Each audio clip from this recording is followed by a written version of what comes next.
Vlog Part 2. Iman ni kita nak pergi makan pagi. Hari ni begitu kelemawan, belum makan lagi. Lepas tu kita pergi Pulau Langkawi pula.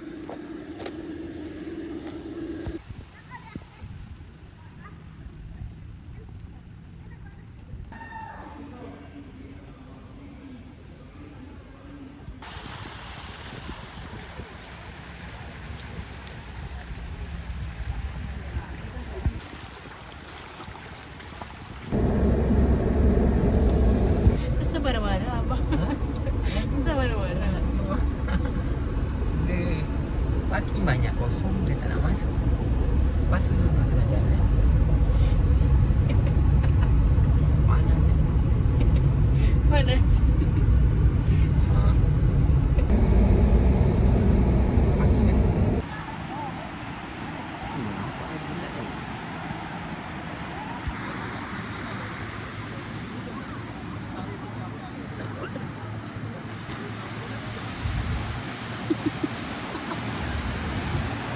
Kenapa menyelit ni?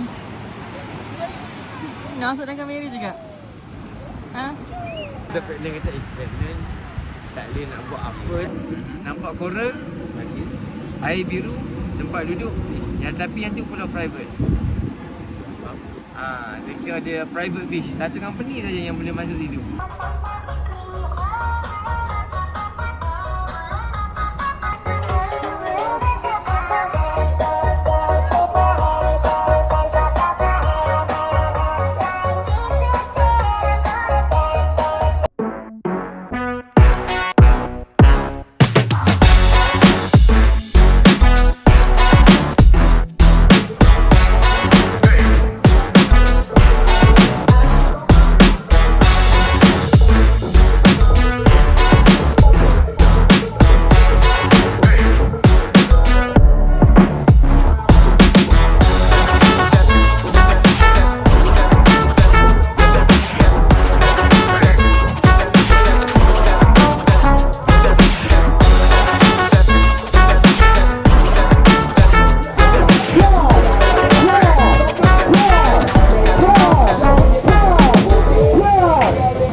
Bye.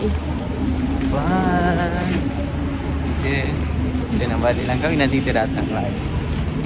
Kita datang bertiga. Shit.